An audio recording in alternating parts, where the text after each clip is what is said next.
훈계와 지혜를 얻으라. 그것을 버리지 말라. 이렇게 돼 있어요. 한번 따라하시죠. 그것을 버리지 말라. 여러분, 잠언이라는 말에 잠자, 한자로 잠이라는 게 바늘잠입니다.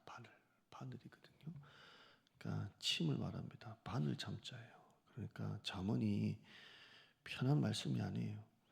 바늘로 찌르는 말씀이에요. 잠언이에요. 바늘 잠자예요. 그래서 찌르는 거예요. 그 잠언이라는 게 결국 뭐냐면 우리의 이 무뎌진 신앙, 이 게을러진 우리의 신앙을 바늘로 찌르는 거예요. 찔러가지고 바른 길로 가게끔 하는 거예요. 그 잠언이 결코 쉬운 게 아니에요. 우리가 성경 전체가 어떤 말씀이냐를 할 때 디모데후서는 교훈과 책망과 바르게 함과 의로 교육한다 그랬거든요. 잠언이에요. 그러니까 우리가 이 말씀이 위로가 되고 은혜가 되고 힘이 되고 궁극적으로는 그렇게 가지만 말씀은 바늘이에요. 찌르는 거예요. 찔러가지고 그 말씀 앞에 깨지는 거예요.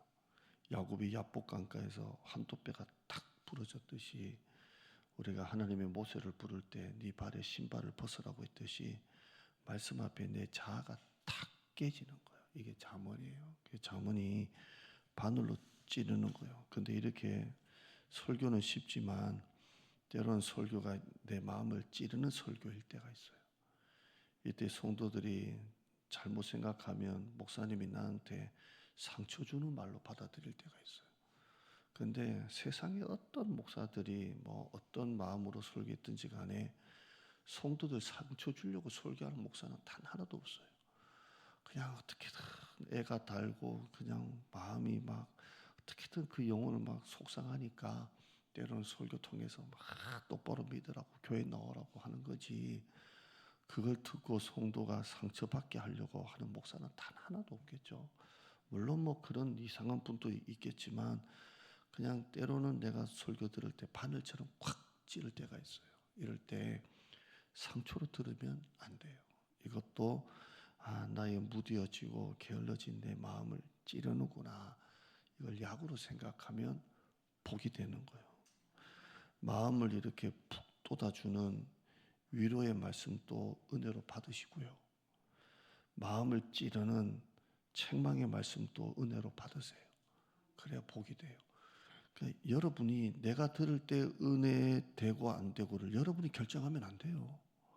그럼 복이 안 돼요. 그러면 내가 마음에 담을 말씀과 담지 않을 말씀을 내가 구분하게 돼요. 은혜가 되면 담고 은혜가 안 되면 버리잖아요. 그럼 여러분이 쇼핑하다가 장바구니 담는 거하고 뭐가 상관이 있어요? 그냥 다 주시는 말씀은 때로는 진짜 잠언같이 바늘 같은 말씀도 내가 약으로 삼으면 다 복이 되는 거예요. 그래서 오늘 설교 끝에 뭐가 나와요? 버리지 말래요. 내가 버리고 안 버리고를 결정할 수 있는 건 없어요. 그냥 다 받으면 다 되는 거예요. 그러니까 여러분이 말씀에 편식이 없어야 돼요. 또 편견이 없어야 돼요. 말씀에 편식이 없고 편견이 없어야 그게 복 있는 신앙생활을 하는 거예요. 아멘. 34절 봐요. 같이 읽어요. 시작. 누구든지 내게 들으며 날마다 내 문 곁에서 기다리며 문설주 옆에서 기다리는 자는, 이게 시가서잖아요. 욥기, 시편, 잠언, 전도, 아가서가 다 시가서거든요. 이게 시적인 게 많은데 그 중에 이게 참 저는 좋더라고요. 옛날부터 알았던 말씀이지만 말씀을 얼마나 사모하는지 날마다 내 문 곁에서 기다리고 문설주 옆에서 기다리는 자. 그러니까 우리가 누군가를 기다릴 때 옛날에 데이트도 하셨죠? 기다릴 때 그 문 옆에서 그 여자가 집에서 나올기까지 문 옆에서 기다리잖아요. 집 앞에서 기다리는. 그러니까 사랑하는 사람을, 정말 사랑하는 사람을 기다리는 그런 모습을 말하는 거예요. 그것도 날마다 내 문 곁에서 기다리고 문설주 옆에서 기다리는 자가 복이 있다. 이렇게 되어 있어요. 그러니까 얼마나 말씀을 사모하면서 기다리냐는 거예요. 항상 문 앞에서 기다리는 거예요. 사무엘하 7장 18절에 다윗 왕이 여호와 앞에 들어가 앉아서 주 여호와여 나는 누구이오며 내 집은 무엇이기에 나를 여기까지 이르게 하셨나이까 이렇게 해요. 다윗이 기도하는데 나는 누구이오며 내 집은 무엇이기에 나를 여기까지 이르게 하셨습니까? 그래서 제가 오늘 설교했잖아요. 기도했잖아요. 지금 힘들다고 지금까지를 잊으면 안 된다고요. 제 인생 뒤돌아보면 진짜 하나님이 저한테 은혜를 과분하게 주셨어요. 근데 지금 목회가 설령 혹시 힘든 일이 있다고 하더라도 지금까지 제 삶을 이 자리까지 인도하신 하나님을 잊으면 안 되는 거예요. 그래서 다윗이 정말 여호와여 나는 누구이오며 내 집은 무엇이기에 나를 여기까지 이르게 하셨나이까. 지금까지 지내온 그 주의 크신 은혜라 잊으면 안 돼요. 한번 따라해요. 나를 여기까지 이르게 하셨나이까. 우리는 과분한 은혜 받은 거예요. 근데 앞에 제가 이걸 얘기하려고요. 여호와 앞에 들어가 앉아서 이렇게 돼 있어요. 오늘 새벽에 그런 시간 되길 바랍니다. 하나님 앞에 앉아 있는 시간, 하나님의 뜻을 알기 위해서 깊은 묵상을 가졌다는 거예요. 하루의 첫 시간이 새벽 기도죠. 제가 몇 주 전에 지난번에 말씀드렸지만 하루 중에 사람이 가장 깨끗해지는 시간이 새벽 기도예요. 새벽 시간이에요. 봐요. 여러분 이제 막 출근하고 일하고 정신없잖아요. 근데 내가 언제 가장 내 몸과 마음이 깨끗해지냐를 보면 새벽이에요. 새벽이 가장 깨끗해요. 하나님의 말씀에 대해서 기도에 대해서 감수성이 가장 이렇게 민감할 때가 새벽 기도예요. 이 새벽 시간이에요. 그래서 다른 데보다 새벽 설교가 잘 들어오고요. 다른 데보다 새벽 기도가 잘 돼요. 왜냐하면 이 영적 감수성이 가장 이렇게 좋을 때가 새벽이에요. 마음과 생각이 복잡해지잖아요. 밤에 자려고 하면 복잡해져요. 잠이 안 와요. 근데 새벽에는 복잡한 게 없어요.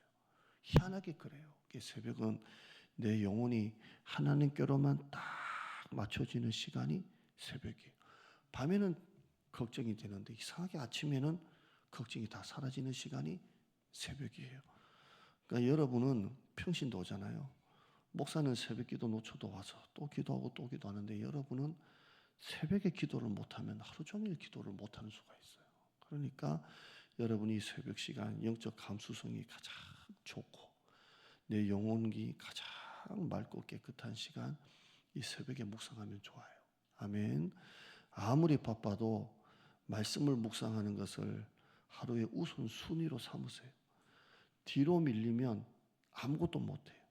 그냥 우선순위로 삼아요. 말씀 묵상이 여러분의 하루 일상에 그냥 루틴으로 만들어요. 그냥 이 새벽 기도가 여러분의 365일 하루에 그냥 이건 새벽 기도다. 그냥 완전한 루틴으로 만들어 버리세요. 어플을 통해서 성경 읽는 것도 좋지만 깊은 묵상은 사실 어려워요. 그래서 여러분이 성경을 펴서 눈으로 책을 보면서 이렇게 읽으면 묵상이 좋아요. 근데 여러분 묵상을 하면 하나님의 선하심이 싹 들어와요. 그리고 하나님의 위대하심이 확 들어와요. 그게 들어와요. 그러면 이 묵상을 통해 하나님을 딱 만나잖아요. 하나님의 선하심, 위대하심을 만나면 지금 여러분 사업이 안 되고 복잡하고 막 이런 것들은 이 하나님의 선하심 앞에 다 녹아져요. 다 녹아져요. 희한하게 그래요. 묵상을 통해 하나님의 위대하심, 하나님의 자비하심, 하나님의 선하심을 깨달으면 거대한 산처럼 느껴지던 그 힘든 문제와 고통이 싹 녹아져요. 그게 희한하게 그래요. 그때 내 삶의 불안과 두려움이 이게 얼음이 꽝꽝 얼다가도 싹 녹으면 없어지듯이 하나님의 선하심을 묵상하면 그 어렵다고 생각했던 불안과 염려가 싹 녹아져요. 마음의 평안이 오는 겁니다. 묵상에는 영적인 승리가 있고요. 영적인 평안이 있습니다. 왜냐하면 두려움이 사라지고 이 문제가 아닌 것처럼 느껴지니까 영적인 승리가 있어요. 오늘 여러분이 1년 1독 여러분의 3장 4장 읽고 나면 야 오늘 또 하나님이 하시겠지. 하나님이 일하신다라는 영적인 승리가 있고 영적인 평안이 있는 여러분 되기를 바랍니다. 문제에 파묻히지 마시고 말씀에 파묻혀 보세요. 말씀 앞에서 문제가 별거 아니고, 그리고 지금 힘들어도 좋은 결과를 기대하게 돼요. 저는 우리 교회가 최상의 결과가 계속 만들어질 거라고 저는 봅니다. 근데 목회가 어떻게 그러겠어요? 시소라고 그랬죠. 이쪽에 올라가면 이쪽이 내려가요. 그러나 말씀을 묵상하면요, 항상 하나님은 가장 좋은 거 주신다라고 바라보게 됩니다. 제가 이상하게 몇 번 들었고 혼자 흥얼거리는데 잘 몰라요. 모르는데 어제 하루 종일 이 곡을 제가 운전하면서 오고 가면서 이 곡을 제가 흥얼거렸던 곡이 있는데요. 그냥 막 불러볼게요. 말씀 앞에서 경외함으로 주께 홀로 섭니다. 생명의 말씀 읽고 순종해 주를 예배합니다.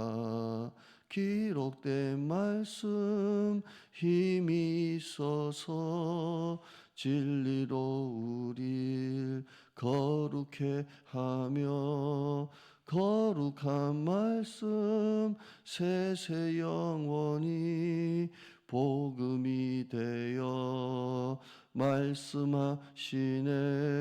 하나님 말씀에 두려워 떠는 자, 그 말씀에 생명을 거는 자 한 사람 찾으시는 주님의 약속을 믿어 하나님 말씀에 운명을 거는 자, 이렇게 돼 있어요.